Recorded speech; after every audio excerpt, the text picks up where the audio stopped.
Bago natin umpisa ng kwentong ito, magkape ka muna. Alright. Sinong hindi kikilabutan kung magkukwento sa iyo ang isang aswang? Isang aswang na may autism. Hindi ka panipaniwala. Subalit totoong nangyari sa parting Negros Occidental. Itago natin siya sa pangalang Toto. Siya ang apo ng isa sa pinakamabangis na aswang sa nasabing lugar. Sinasabing hindi matutuloy ang pagkamatay ng isang tao na may hawak na itim na perlas o mutya ng aswang. Lola, bakit ayaw mamatay-matay ni Lolo? Akala ko ba sabi mo ay katapusan na niya? Tanong ng apong si Toto. Isa itong special child at inabandona ng magulang, ang anak ng mag-asawang matanda at pinakakilalang mabangis na mga aswang sa nasabing lugar. May naging karelasyon ang babaeng anak nito, ngunit isang buwan lang yata ang mga itong nagsama ay bigla na lang nawala ang lalaki. Hindi na ito namataan pa sa lugar hanggang sa magbuntis ang babaeng anak ng mag-asawang aswang. Ngunit ng mga anak ito ay bigla na lang ding naglaho sa lugar. Naiwan ang sanggol na lalaki sa pangangalaga ng dalawang matanda hanggang sa lumaki siyang tila huli ang pag-iisip. Edad 20 si Tuto nang maghihingalaw na ang kanyang lolo. Hiling ng kanyang lolo na tanggapin ang perlas na itim na siyang mutya ng mga aswang. Anong gagawin ko sa perlas na iyan, Lolo? Wala lang. Maging proteksyon mo ang perlas na ito. Subalit maaari mo ring ikapahamak. Kaya walang dapat may makakaalam na mayroon ka nito. Tumangaw lamang si Toto. Inosente sa kung ano ang ibig sabihin ng lolo. Matapos nitong lunukin ang mutya ay tsaka lang din tuluyang bumigay ng tuluyan ang kanyang lolo. Puro tuluyan. Sa unang linggo na taglay nito ang mutya ay balisa ang binata at hindi mawari kung ano ang hanap ng hininga. Minsan naman ay para siyang asong ulol na nagsusuot kahit saan. Minsan ay bumababa pa ng silong at nagkakalkal ng lupa. Natigil lamang siya sa paghuhukay nang tawagin siya ng lola niya at ibinigay ang baso na may lamang sariwang dugo. Simula nang makainom siya ng sariwang dugo ay tila kumalma na ang kanyang pakiramdam. Ngunit naging dahilan iyon upang magpahanap ang kanyang hininga ng sariwang dugo ng kahit na anong nilalang. Alas 10 na ng gabi nang madaanan niya ang grupo ng mga tatay na nag-iinuman. Tinawag siya ng mga ito, kaya lumapit din siya sa mga ito. Taglay ang napakatamis ng ngiti. Saan ka galing, Tuto? Malalim na ang gabi. Tsaka bakit may mga bakas ng dugo sa gilid ng iyong bibig? Tanong ng isa sa mga nagtatagay. Nilinis niya ang gilid ng kanyang bibig. Pagkatapos ay tinignan ang kanyang palad. Ito ba? May nahuli kasi akong kambing sa parang. Yun, sinubukan kong tikman ang dugo. Ang sarap pala. Hanap pa ako sa susunod, iba pang mga hayop. Kinilabutan ng apat na nagtatagay sa sinabi ng binata. Tila nawala ang pagiging lasing ng mga ito. Hanggang isa rin sa kanila ang naglakas na ng loob na tanungin ang binata. Ikaw ba, Toto? May tinanggap ka ba na itim na perla sa lolo mo? Tanong ng isa. Oo, pero sabi ng lola at lolo ay sekreto lang daw namin ito. Wala daw dapat na may makaalam kasi delikado. Hindi alam ng apat kung matawa pa ba sila o kikilabutan dahil sa sinabi ng binata. Naawa ang mga ito sa kanya. Napaka-inosente nito at tila walang alam kung tama ba ang ginawa nito. Umuwi ka na, Toto. Gabi na. Utos ng isa. Malakas ako sa gabi kaya ayos lang kung lalabas ako. Nakangising wika ng binata. Porbidang angkan. Pati ba naman special child? Pinamanahan. Kawawang bata are. Saad ng isa pa. Ramdam ng bawat isa ang pagkahabag. Subalit wala naman silang magawa. Talagang pagiging aswang na ang naiwang ligasiya ng angkan ni Toto. At siyang sumalaw dahil wala nang iba pa. Kinabukasan ay laganap ang balita tungkol sa kambing na tila nasipsip ng vampira ang leeg. Ngunit isa man sa apat na nakaalam sa ginawa ni Toto ay walang naglakas ng loob na magkwento. Ang inosenteng binata ang pinoprotektahan ng mga ito. Alam ng mga ito na maling pagtakpan ang gawa ng isang halimaw. Subalit kung mga alagang hayop lang din naman, walang kaso iyon. Hanggat hindi ito naging maabuso o namomonterya ng buhay ng tao, ay bakit hindi nila hahayaan ito?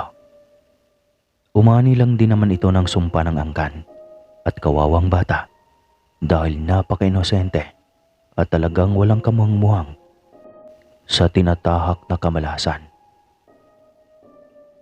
Masayang naglalaro ng patentero ang nasa 3 kabataan, sina Omar, Emang at Igor. Patentero 3 lang. Nang biglang lumapit sa mga ito si Toto at hiniling kung pwede ba itong sumali sa laro ng mga ito. Naku naman Kuya Toto, ang laki-laki mo na. Reklamo ni Emang. Ako naman ang maging taya. Buwan-buwan na lang laruin natin. Pagpupumilit ni Toto. Sige ba, masaya yan. Natutuwang sagot ni Igor. Tuwang-tuwa ang mga bata kahit pa sobrang laki ng taya. Napakalaki din naman ang ginuhit nilang bilog, kaya tiyak na mahihirapan si Toto na hulihin sila. Iyon ay akala lang pala nila dahil sobrang hyper ng special child na ito. Ang daya mo Kuya Toto, reklamo ni Emang. Bakit ako naging madaya? Di ako lumampas sa guhit Tumalon ako ng mahaba.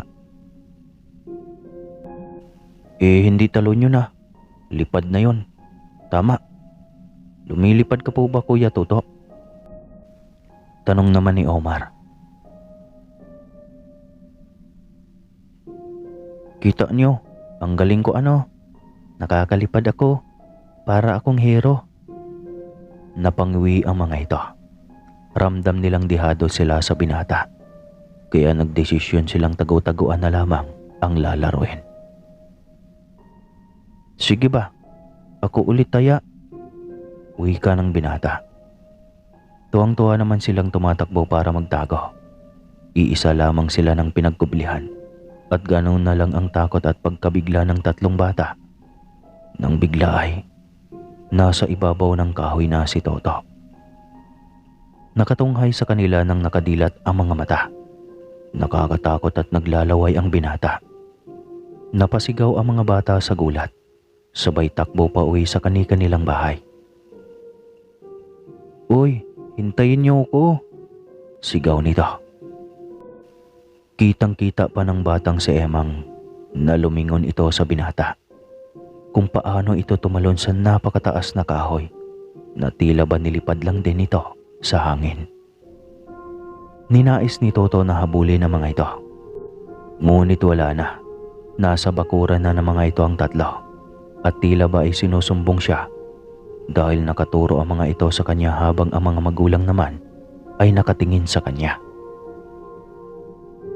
Magkapit bahay lang naman kasi ang 3. Lakas loob pa rin ang mga itong nilapitan ni Toto. Bakit kayo natatakot sa akin? Naglalaro lang naman tayo Wika niya mula sa di kalayuan. Nako, tinatakot mo yata Toto, kaya ganoon. Puna ng ina ni Omar na si Aling May. Hinahanap ko lang naman sila Aling May. Ayun, Para hindi ako mahirapan, ay nilipad ko na. Kwento nitong puno ng kainosentehan. Marunong kang lumipad? Tanong naman ng ina ni Emang na si Aling Tess. Oo naman Aling Tess, binigyan ako ng lolo ko ng magic. Ayos, nakakalipad na ako at nakakapasyal kahit gabi. Ang sarap sa pakiramdam. Para lang akong sumasama sa hangin. Tapos minsan nahuli ko ang kambing. Ayun, sinipsip ko ang dugo nito. Ang sarap pala ng dugo ng kambing. Gusto ko pa ulit uminom ng dugo nila. Nagkatinginan ang magkapitbahay sa sinabing iyon ng binata. Hindi na mga ito akalaing makapagkwento ang binatang special child tungkol sa ginagawa nito. Totoo ba iyang mga sinasabi mo, Toto? Tanong ni Aling Maring, ang ina ni Igor. Totoo po ang sinabi ko. Pinalunok nga po sa akin ni Lolo ang itim na perlas. Sabi niya ay sekreto lang daw namin iyon. Muli na namang kinalabutan ng tatlo. Maging ang mga bata ay malinaw na narinig iyon. At kahit 10 taong gulang at 11 anyos lang, ay alam na mga ito ang ibig sabihin ng pinag-uusapan. Naaswang si Toto at galing iyon sa namatay na lolo nito. Hindi naman ba pumapasok sa isip mo na sumipsip na mga dugo ng bata o mga tao ha, Toto? Biglang tanong ni Aling Tess. Ang bibig mo hoy, May. Saway ni Aling Maring. Hindi kasi. Ang katulad ni Toto ay hindi nagsisinungaling. Alam niyo ba yon? Inosente siya at walang alam sa kanyang mga ginagawa. Muling wika ni Aling Tess. Oy, totoo po. Di po ako sinungaling. At di rin po ako nag-iisip na tumikim ng dugo ng tao o mga bata. Kawawa po sila. Tsaka mawawalan po ako ng kalaro kasi mamamatay sila kung sisipsipin ko ang kanilang mga dugo. Litanya nito. Kita niyo, mabait si Toto. Sad ulit ni Aling Tess. Subalit dahil aswang ito, kinakailangan pa rin na maging maingat sila sa kanilang mga anak. Hindi nila alam kung ano ang nasa utak ng binata kapag naging anyong aswang na ito. Kaya 4:00 pa lang ng hapon ay nasa loob na ng mga kabahayan ang mga bata. Tao po, tawag isang hapon ni Toto sa bahay nila Aling May. Kahit alam ng mga ito na isa siyang aswang ay hindi naman sila nandidiri sa binata. Hinahayaan pa rin ng mga ito na makipaglaro ang binata sa kanilang mga anak. Toto, bakit ka pa lumalabas ng bahay? Tanong ni Aling May. Ay kasi Aling May, gusto ko sanang yayain si Omar. Mamasyal kami sa Kalawakan mamayang gabi. Isasakay ko po siya sa aking likod. Ay nako Toto, huwag mong gawin iyan. Ayoko. Mamaya niyan, mailaglag mo si Omar kung ano pa ang mangyari sa kanya. Hindi po Aling May, ako pong bahala sa kanya. Pasyensya na talaga Toto, ayaw kong pumayag. Pwede bang ikaw na lang? Sayang, maganda pa naman doon. Siguradong matutuwa siya kapag makikita niya ang kabuuan ng ilalim. Hayaan mo na Toto, tsaka na lang kapag sa eroplano na. Birong saad ni Aling May. Mabait din namang binatang special child na aswang. Kahit ganoon ay naintindihan naman ito na nag-aalala ang ina, kaya hindi ito pumayag. Isang gabing kabilugan ng buwan, hindi inaasahan ng mga taga-baryo na may mapapadpad na isang sigbin sa lugar. At si Toto ang naging dahilan kung bakit ito nahuli. Nakipagbuno ang binata dito. Hindi ito hinayaang makatakas ng binata. Itinali itong mabuti upang masiguro na hindi makatakas. Hindi ito natulog ng magdamag dahil binantayan nito ang nahuling nilalang. Kahit pa ay nakatali na ito ay gusto pa rin itong makasiguro na walang takas ang nilalang. Sobrang itim ng bunganga nito dahil uling ang kinain nito. Tuwang-tuwa pa nga si Toto nang abutan niya ang sigbi ng uling. Para itong kambing na kulay puti na maikli ang dalawang paa sa harapan. Biglang may dumaan na isang magsasaka at nakita nito ang nakataling sigbin. "Ano yan, Toto?" tanong nito sa kanya. "Ito po, Mang Dodong oh. Nahuli ko po ang isang sigbin, kaya tinali ko na," kwento niya. "Ang lakas mo, Toto ah. Nakaya mong dakpin at itali ang sigbin. Napakalakas kaya niyan." "Abay opo naman po. Malakas talaga ako, Mang Dodong. Kaya ko ngang lumipad eh. Kaya nga nahabol ko siya kahit anong bilis niyang tumakbo." Naging tanyag pa ito sa baryo dahil marami ang nakakita sa nahuli nitong sigbin. Kahit naging bantog na aswang si Toto ay hindi naging malayo ang mga tao sa kanya. Marami ang napahanga dito.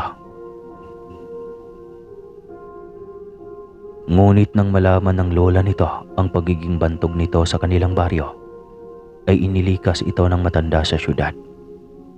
Naniniguro kasi ang matanda sa kaligtasan ng apo. Alam nito na marami ang natuwa sa apo nito, ngunit sigurado naman ang matanda na hindi lahat ng mga taong nakapaligid ay natutuwa kay Toto. Baka isang araw ay bigla na lang itong lasunin o kaya ay ano pa mang trip ang gagawin ng mga taong ayaw sa kanya dahil isa siyang aswang. "Lola, ang layo na natin. Lalayo na tayo sa mga kaibigan ko," tanong ni Toto. "Kailangan nating makalayo sa kanila, apo. Alam na nila ang katauhan mo. Ikaw naman kasi, apo, napakadaldal mo.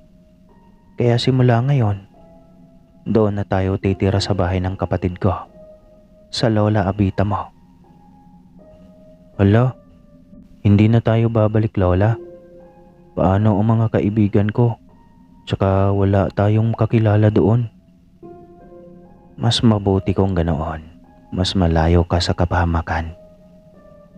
Ikaw na lang kasi ang natirang pamilya ko bukod sa aking kapatid na matandang dalaga," paliwanag ng lola niya.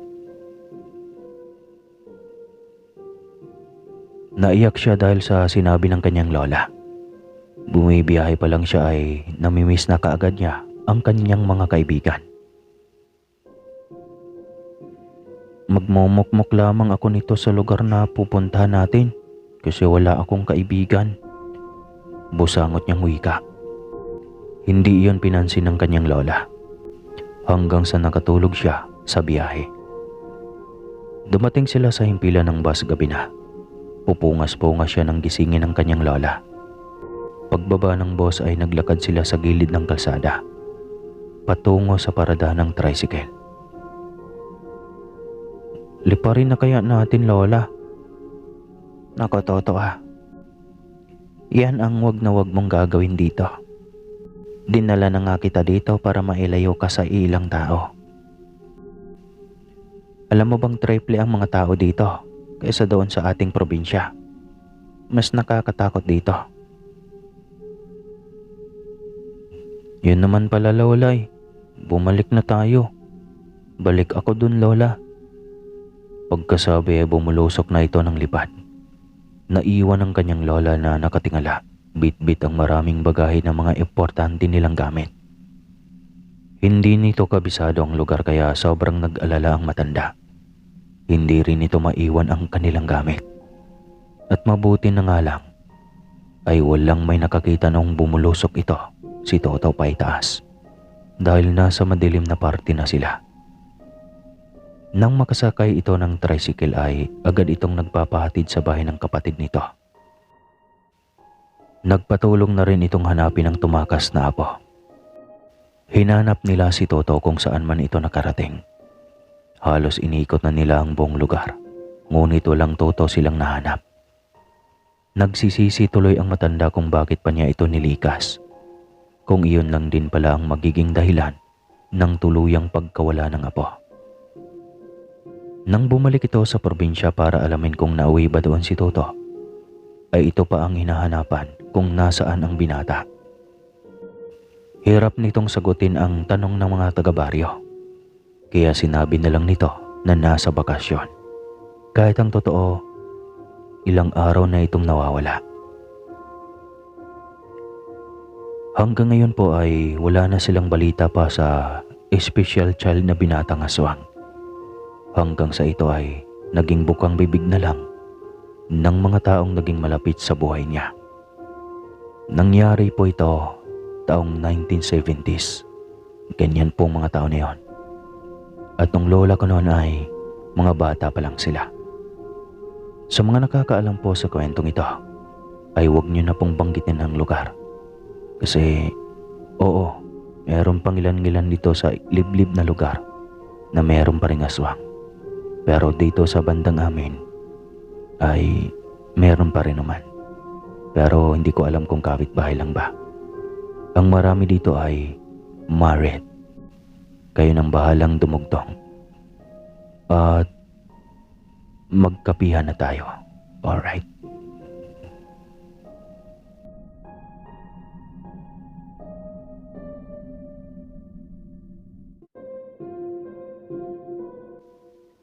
Taong 1977, nang lumubog ang isang barko na biyaheng Negros.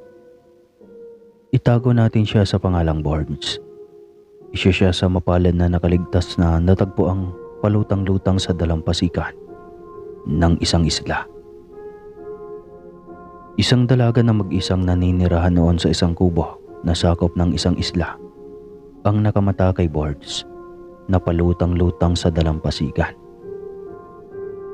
Mabilis siya nitong hinila papunta sa gilid at pinilit na mapasuka ang nainom nitong tubig. Sobrang tuwa ng dalaga nang makitang napasigok ang binata. Sabay suka ng maraming tubig alat na nainom nito. Inalalayan nito ng dalaga patungo sa kanyang kubo. May mga nakatagong gamit panlalaki na gamit pa ng lolo nito. Kaya hinalukay iyon ng dalaga at pinabihis ang binata. Ilang araw itong nilagnat at dahil sa tulong ng mga nakalap ng mga dahong gamot ng dalaga, ay paunti-unti itong gumaling. Hanggang sa tuluyan na itong nakarecover muli. Mga 3 araw malamang bago ito nakausap ng maayos ng dalaga.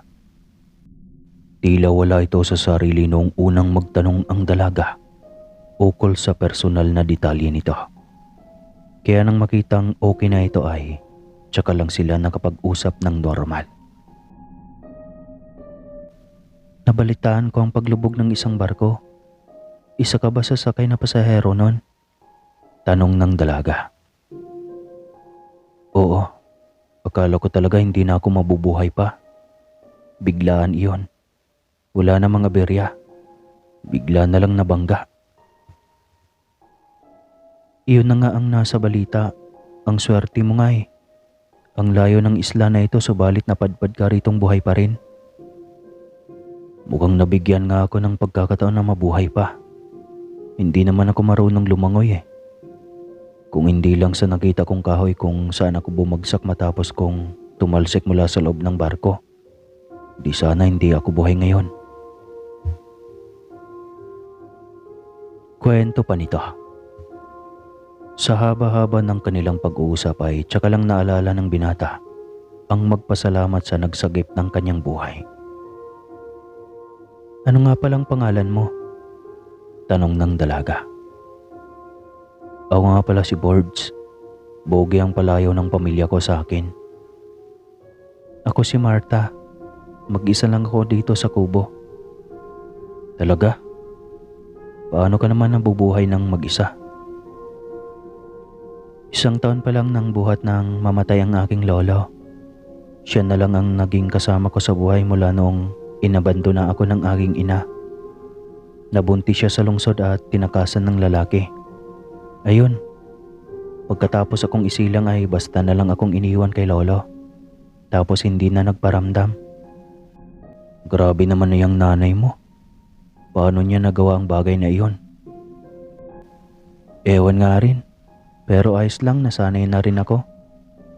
May naiwang lupa si lolo na siyang pinagkunan ko ng hanap buhay. Iyon na ang naging buhay ko dito sa isla. Pagtatanim ng gulay para ilako. Napahanga si Bord sa kakaibang buhay mayroon ng dalaga. Sa kabila ng lahat, porsigido pa rin ito at positibo pa rin ang pananaw sa buhay. Sa ilang araw na pananatili ni Bord sa tahanan ni Marta, ay nakagaanan na rin niya ito ng loob. Mabait ito at maalaga. Para siyang bata na inaalagaan at pati sa pagkain ay kulang na lang ay subuan siya nito. Masasanay ako nito, Marta. Sa ganitong edad ko ay hindi ko pa naranasang alagaan ng ganito. Alam mo ba yon? Napangiti si Marta. Napatingin sa malayo at muling inalala ang mga nakaraan nila ng kanyang lolo. Namana ko lang yata sa lolo ko ang bagay na ito. Alam mo bang kaunting bagay lang ay nag-aalala agad iyon? Hindi rin ako maaaring malampasan ng gutom at lagi iyong nakabantay sa oras ng kain. Naging emosyonal pa ito sa huli pang mga kwento. Kaya mabilis na naghanap ng ibang paksa si Bords upang makalimot ito. Gusto mo bang sumama sa akin sa lungsod? Maganda doon. Pag-aaya ng binata. Hindi, ayoko. Dito lang ako. Bakit naman? Malay mo magkikita pa kayo ng iyong ina at ama. Di ba hindi mo pa sila nakilala? Napatawa ng pagak si Marta. Alam mo, Birds, wala na akong pakialam sa dalawang iyon. Tanggap ko nang wala na akong magulang. At nasanay na ako kaya ayos na akong mag-isa dito. Kung gusto mo nang lisanin ang lugar na ito, may naitabi naman akong pera. Ibibigay ko yun sa iyo. Sabay ngiti ng may halong lungkot. Nabanaag iyon ni Bords. Napabuntong hininga na rin lang ang binata. Kay hirap nga namang mamuhay ng mag-isa. Hindi pa ako alis. Hindi pa kita iiwan. Baka sakaling makumbinsi na lang kitang sumama na sa akin. Hindi nga, ang kulit mo. Hindi ako alis sa lugar na ito dahil dito na ako naging komportable. Halos hindi ka naman kasi nakisalamuha sa mga tao dito. Kita mo naman, walang kahit isang kapitbahay ang pumupunta dito sa iyo para makipag-usap. Kubo mo lang yata ang naiiba dahil ang layo mo sa kanila. Napatitig ng masama ang dalaga kay Bords. Natigilan naman ang binata nang makitang tila galit ito sa kanya. Bakit parang pinakikialaman mo naman yata ang buhay ko? Natigilan ang binata at napatitig sa galit na mukha ng dalaga. Hindi ganoon, Marta. Nag-aalala ko sa iyo kahit papano. Ikaw ang sumagip ng buhay ko. Hindi aksidente kung bakit ikaw at kung bakit ako napunta sa lugar na ito. Bakit? Dahil kailangan mo ng kasama. Mag-isa ka sa buhay at ang hirap mag-isa. Kaya pakiusap, sumama ka na sa akin. Napailing ang dalaga. Ang kulit mo, sabing ayaw ko eh. Napabuntong hininga si Bords. Pagkatapos ay tinitigan ng matagal ang dalaga bago lubusang nagdesisyon. Sige, kung ayaw mong sumama sa akin, dito na lang tayo. Hindi kita iiwan dito.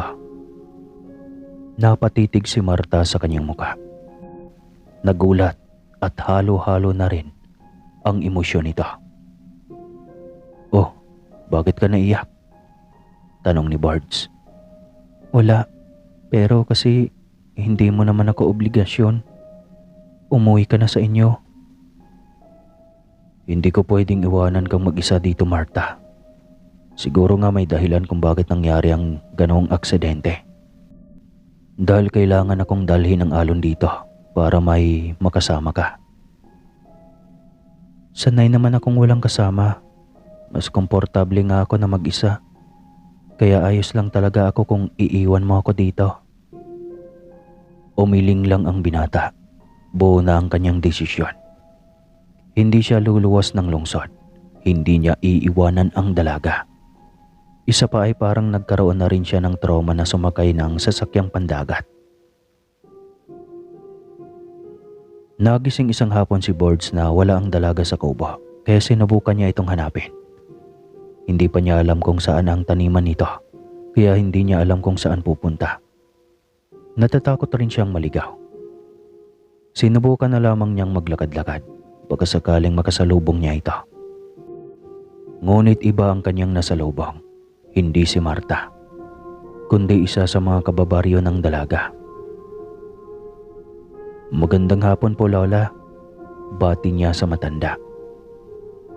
Kaawaan ka ng Diyos, Apo. Teka lang, bago lang kita nakita dito ah. Bago lang talaga, Lola. Napadbad lang ako sa lugar dahil sa aksidente.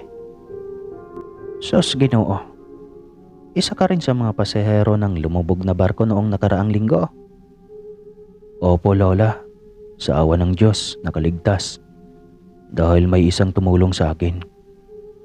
Ay, sus Ginoo. Mabuti naman at ligtas ka. Ang daming nawawala at namatay. Abay teka. Sino ba ang sumagip sa iyo? Si Marta po, Lola. Yun po ang kubo niya sa unahan. Utang ko po sa kanyang buhay ko. Natigilan ng matanda nang sinabi iyon ng binata. Rumestro pa ang gulat sa mukha nito. Si Marta? Sa kubong iyon? Sabay turo sa munting tahanan ng dalaga. Opo, Lola. Siya po ang nagligtas sa akin. Sos, Ginoo. Mabuti at hindi ka hinawaan. Dahil hindi ka naman pala ginawang biktima. Napakunot ang noo ng binata sa sinabing iyon ng matanda. Ano po yun, Lola? Wala. Sana lang makauwi ka na sa inyo bago pa mamalasin ng tuluyan ang buhay mo. Pagkatapos sabihin iyon ay dire-diretso nang naglakad ang matanda. Naiwang tulala si Boards at napalalim ang pag-iisip dahil sa sinabi ng makasalubong na matanda sa daan. Hindi na siya nakapagpatuloy sa paglalakad at nakatungangan na lang sa kalawakan ng dagat. Nag-iisip pa rin siya kung ano ang ibig sabihin sa sinabi ng matanda. Kalaunan ay napagdesisyonan na niyang bumalik ng kubo. Alam niyang naroon na si Marta dahil umuusok na ang abuhan. Napuno na rin naman niya ng maaga ang mga lalagyan ng tubig at nakapagsibak na rin ng kahoy. Kaya wala na siyang gagawin pa ng hapon na iyon. Nakita niyang bumaba si Marta at sinalubong siya. Nakangiti pa itong papalapit sa kanya. Saan ka ba nagpunta at iniwanan mo pang bukas ang kubo? Tanong ng dalaga. Nako, pasensya na Marta. Nakalimutan ko pala yatang isara. Hinanap ka sa kita eh. Saan ka ba nagpunta at hindi mo man lang ako ginising para nasamahan sana kita?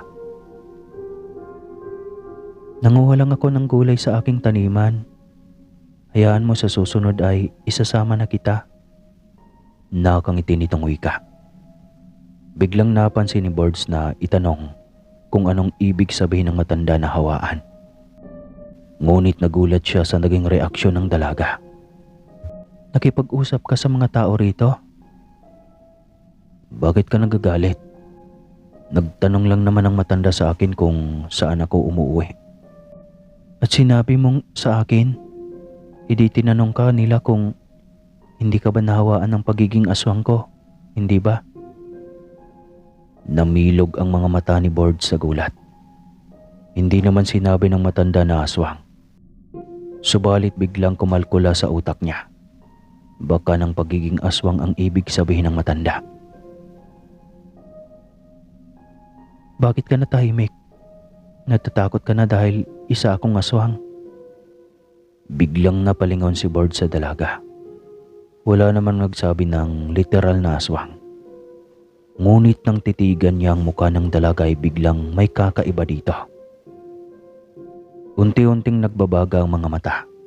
Ang mga buhok ay unti-unting nagsitayuan at gumulo. Napaatras si Birds nang mapagtanto na aswang nga ang dalaga.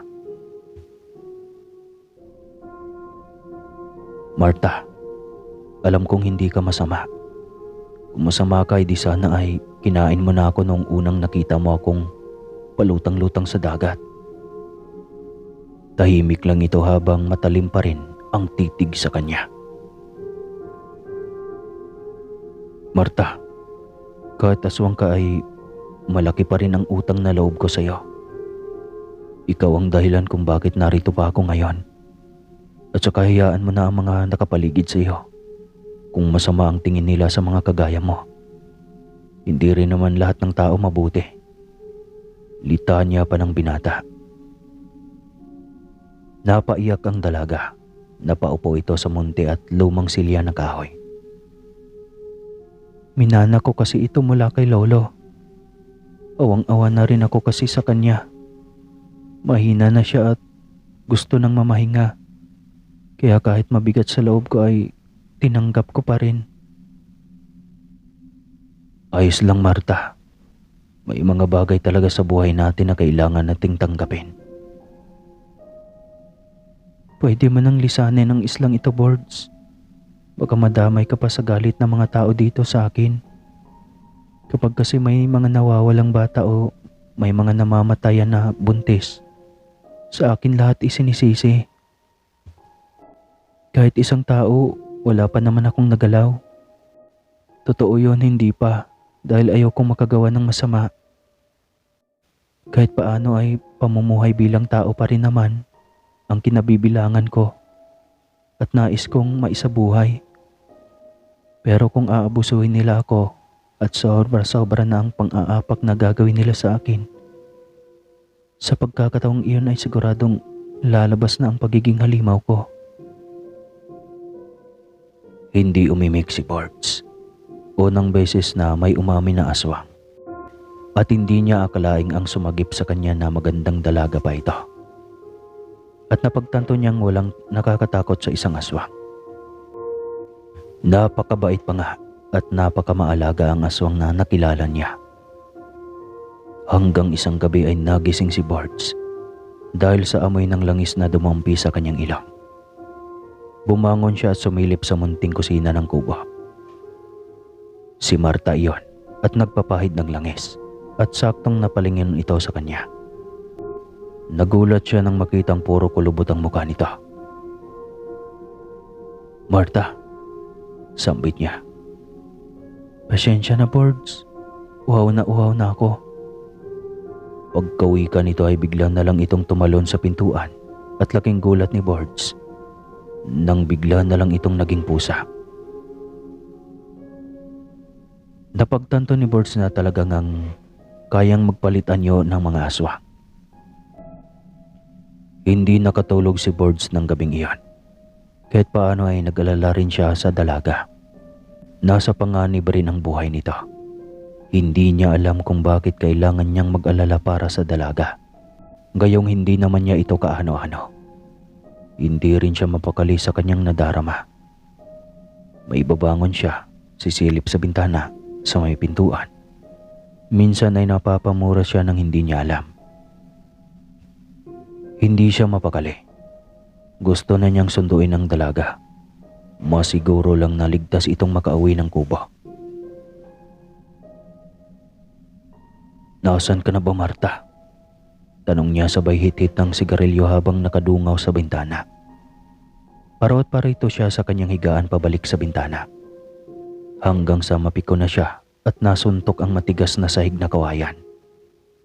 Wala siyang pakialam sa hapdi ng sugat at sa tumagas na dugo mula rito. Hindi niya alam kung bakit bigla na lang siyang naggaganon. Pakaramdam niya ay malaki ang kaugnayan niya sa dalaga simula noong nakasama niya ito. Simula noong niligtas nito ang kanyang buhay. Isang malaking parte sa puso niya ang nakalaan para sa dalaga. Alam niya iyon. Kaya siya dinala ng tadhana sa islang iyon dahil si Marta.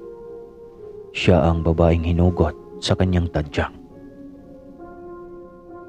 Kasabay ng tiktilaok ng manok ay ang pagbalikan niyo bilang tao mula sa pusang kaanyuan. Tsaka lang naging maginhawa ang puso ni Bards. Kaagad siyang bumaba ng kubo at sinalubong ang dalaga. Pinag-alala mo naman ako ng sobra. Ganito ba dapat katagal kapag lalabas ka? Tanong niya sa dalaga.